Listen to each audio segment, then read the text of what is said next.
Hello दोस्तों, आप सभी का स्वागत है अश्विनी कोचिंग क्लासेस के इस YouTube प्लेटफॉर्म पर।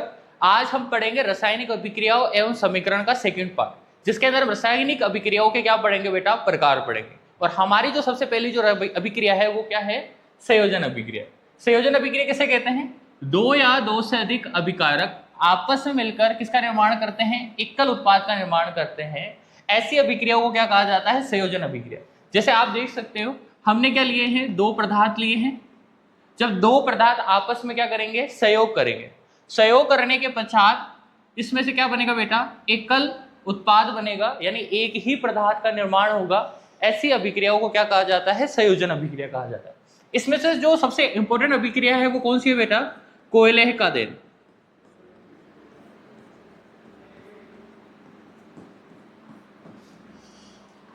कोयले के देन के अंदर देख सकते हो बेटा, हम हमारे घरों के अंदर कोयला जो होता है उसका क्या करते हैं, दहन करते हैं। कोयला जो होता है वो क्या होता है, कार्बन का क्या होता है, रूप होता है।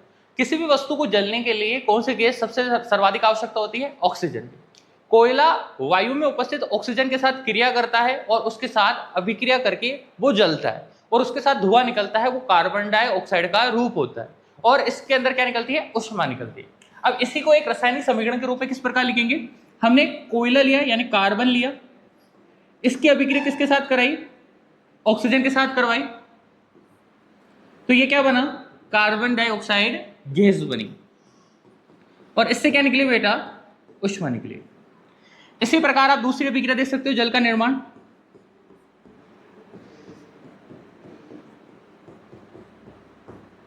जल का निर्माण किस प्रकार होता है, जब हाइड्रोजन और ऑक्सीजन गैसों को क्या करा जाता है, आपस में मिलाया जाता है तो H2O बनता है, यानी पानी बनता है। तो अब इसकी अभिक्रिया किस प्रकार होगी, जैसे हमने हाइड्रोजन लिया, ऑक्सीजन लिया, इसकी अभिक्रिया करवाई तो क्या बना बेटा, H2O बना। ये क्या है बेटा, एकल अभिक्रियाओं के उदाहरण। इसी प्रकार इसके अन्य उदाहरण देखते हैं। देखो बेटा, आपकी परीक्षाओं के अंदर कुछ इंपॉर्टेंट क्या आते हैं, कंपाउंड आते हैं, यानी अभिकर्मक आते हैं। उन अभिकर्मकों के कारण जो अभिक्रिया होती है वो बहुत ज्यादा इंपॉर्टेंट हो जाती है और काफी समय से आपके बोर्ड एग्जाम के अंदर वो पूछी जा रही है। जैसे आप देख सकते हो, हमने क्या लिया बेटा, इसको बोला जाता है कैल्शियम ऑक्साइड। क्या बोलते हैं इसको,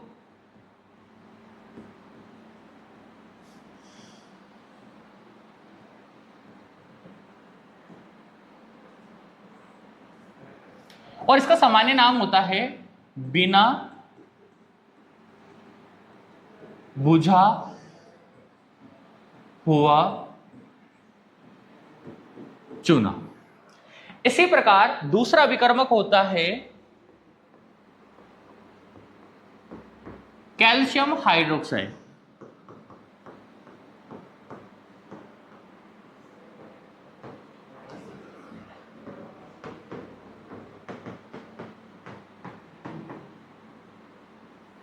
इसको बोला जाता है बेटा बुझा हुआ चूना। बुझा हुआ चूना एक जो अभिकर्मक होता है जो आप अपने दैनिक लाइफ के अंदर उपयोग में भी देखते होंगे, जैसे चौक हो गया, मार्बल हो गया, ऐसे पदार्थों को अपन बोलते हैं कैल्शियम कार्बोनेट। क्या बोलते हैं बेटा इनको, कैल्शियम कार्बोनेट।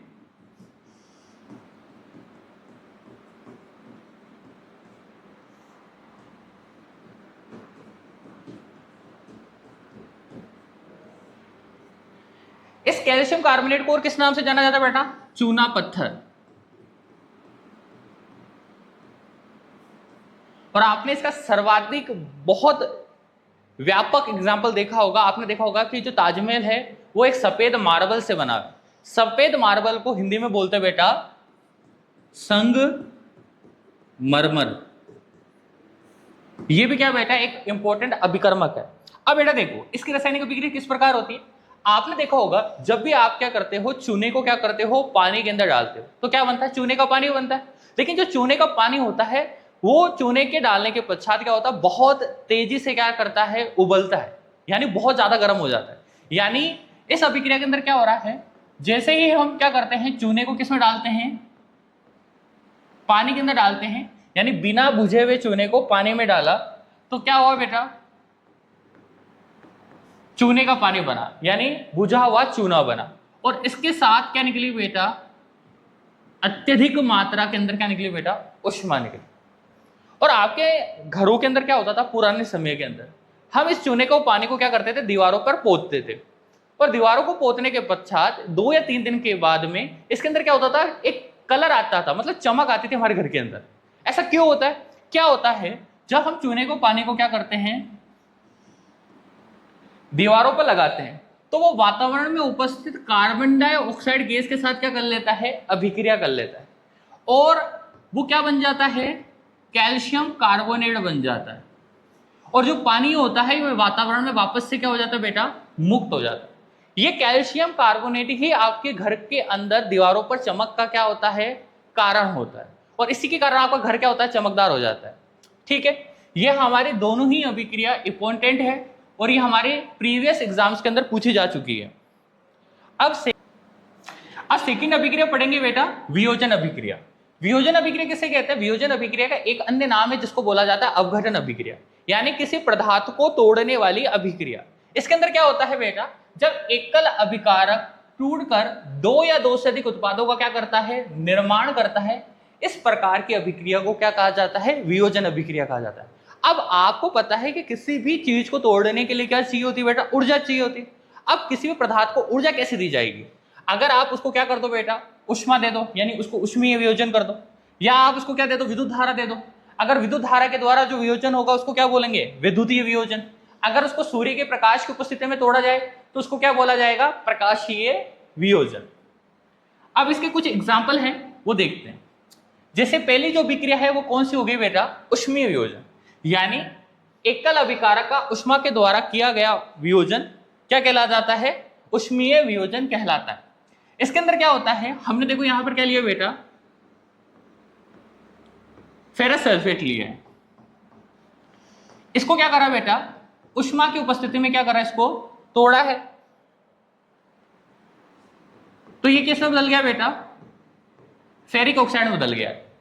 और ये फेरिक ऑक्साइड के साथ साथ और 2 गैसों का क्या करता है, निर्माण करता है। एक करता है सल्फर डाइऑक्साइड गैस और एक करता है सल्फर ट्राइऑक्साइड गैस। यानी इस अभिकर्मक का नाम क्या हो गया, फेरस सल्फेट। इस अभिकर्मक का नाम क्या हो गया, फेरिक ऑक्साइड। इस गैस का नाम क्या हो गया, sulphur die oxide.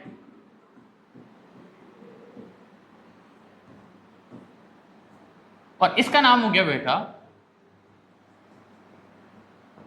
Sulphur try oxide.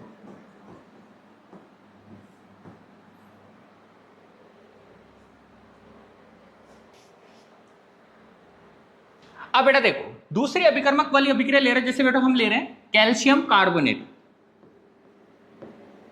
Calcium carbonate को क्या दी जाती है बेटा, जब एनर्जी दी जाती है, ऊष्मा दी जाती है, तो ये 2 पदार्थों में क्या हो जाता है बेटा, टूट जाता है।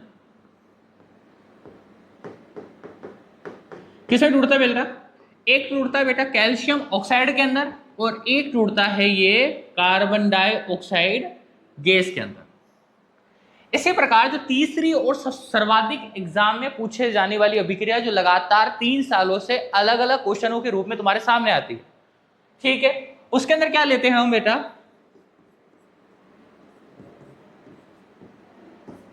ये होता है बेटा लेड नाइट्रेट। जब लेड नाइट्रेट का क्या करा जाता है बेटा, ऊष्मीय वियोजन करा जाता है, यानी उसको क्या करा जाता है, ऊष्मा दी जाती है।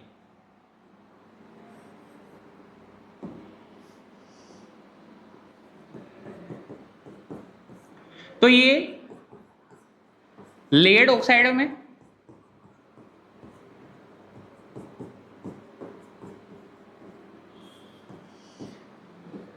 नाइट्रोजन डाइऑक्साइड गैस के अंदर, इसका नाम है बेटा नाइट्रोजन डाई ऑक्साइड, और ऑक्सीजन गैस में क्या हो जाता है बेटा, टूट जाता है। आप यहाँ पे सभी सारी की सारी अभिक्रिया देखोगे तो उसके अंदर क्या बेटा, एकल अभिकारक है, उष्मा के द्वारा ये दो या दो से अधिक पदार्थों में टूट गया। तो ऐसे सभी अभिक्रिया को क्या बोलेंगे बेटा, ऊष्मीय वियोजन बोलेंगे।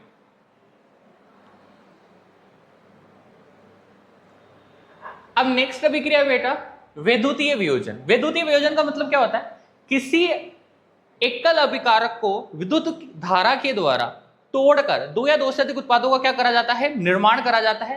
तो ऐसी अभिक्रिया को क्या बोला जाता है, वैद्युतीय वियोजन कहा जाता है। जैसे हमने H2 लिया, इसमें क्या प्रवाहित कर दी बेटा, विद्युत धारा प्रवाहित कर दी, तो ये हाइड्रोजन और ऑक्सीजन में क्या हो गया बेटा, टूट गया। इसका मतलब क्या हुआ, इसमें एकल अभिकारक था, विद्युत धारा के द्वारा टूटा और दो या दो से अधिक उत्पादों का क्या कर दिया बेटा, निर्माण कर दिया। विद्युत धारा के द्वारा टूटने के कारण इसको क्या बोलेंगे बेटा, विद्युतीय वियोजन या वैद्युतीय अपघटन भी कहते हैं। ठीक है बेटा, क्योंकि वियोजन अभिक्रिया को आपको पता है कि वियोजन अभिक्रिया को और किस नाम से जाना जाता है, अपघटन अभिक्रिया के नाम से जाना जाता है। नेक्स्ट अभिक्रिया बेटा प्रकाशीय वियोजन, यानी किसी अभिकर्मक का सूर्य, यानी अभिकर्मक का मतलब होता है बेटा अभिकारक, है ना, कोई दिमाग मत लगाना ज्यादा। एकल अभिकारक का क्या करा जाता है, सूर्य के प्रकाश की उपस्थिति में तोड़ना और तोड़ने के पश्चात दो या दो से अधिक उत्पादों का निर्माण करना, इसको क्या बोलेंगे बेटा, प्रकाशीय वियोजन। यानी सूर्य के प्रकाश की उपस्थिति में होने वाला वियोजन क्या कहलाता है, प्रकाशीय वियोजन कहलाता है। जैसे आप देख सकते हो बेटा, यहां हमने क्या लिया है,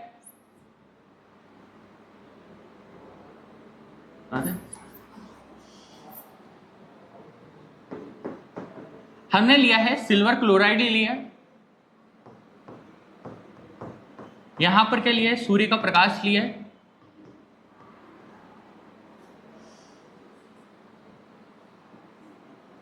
ये बेटा देख सकते हो आप, ये दो पदार्थों में टूट गया, एक सिल्वर धातु में टूट गया और एक टूट गया ये क्लोरीन गैस के अंदर। इसका नाम क्या बेटा, सिल्वर क्लोराइड। ये क्या है बेटा, सिल्वर यानी चांदी, और ये क्या है, क्लोरीन गैस। ठीक है, इसी प्रकार हम दूसरी अभिक्रिया लेते हैं। यह हमने के लिए बेटा सिल्वर ब्रोमाइड लिया है,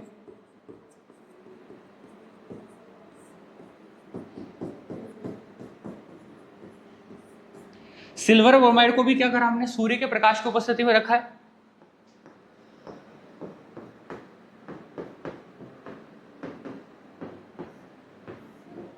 ये भी क्या हो गया बेटा, दो या दो से अधिक उत्पादों में क्या हो गया बेटा, टूट गया।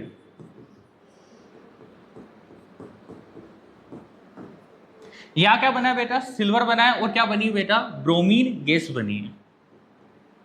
अब इस अभिक्रिया को क्या बोला जाता है, एक और अन्य नाम से जाना जाता है बेटा, इसको बोला जाता है श्याम श्वेत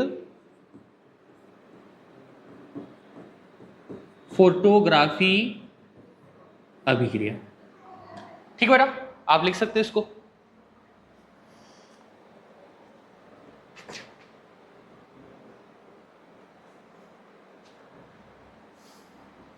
चलो नेक्स्ट अभिक्रिया पे आ जाते हैं। तीसरी अभिक्रिया बेटा विस्थापन अभिक्रिया।